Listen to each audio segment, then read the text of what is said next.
as well, like how do you invalidate? So when a liquidated move, and before on your other, how you invalidated USD CHF, which was like let me go to it now. Watch this. Just click that I. Get your annotation out. Yeah. And you're gonna tell me straight up how. Remember, you only invalidate by getting back above or below where driver started. So let's look at it real quick and get your annotation tool. This is one trend. The zoom tool. This is the other. How did this start? And how did this start?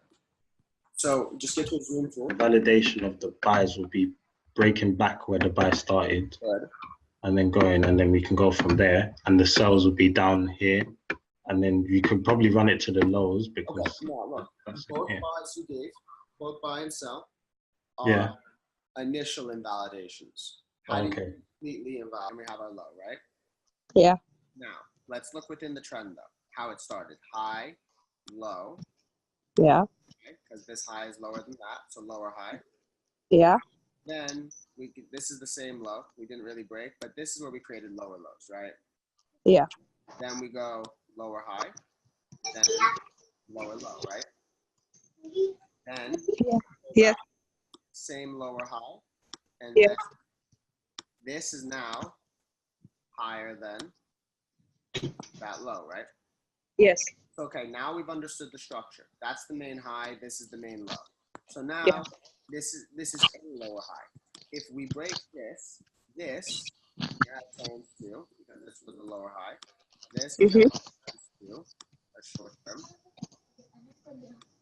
Higher low. Higher high.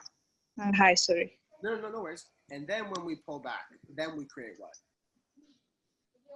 Short term higher low. Good. Right. Now, where are true higher highs? When we break the top actual high.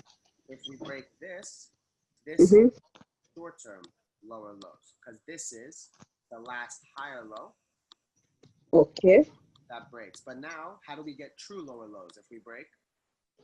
The true lower low. All right, the true low. Right. So everything we break, higher high, right, is all short term, because true is breaking the tops. Oh, I get it.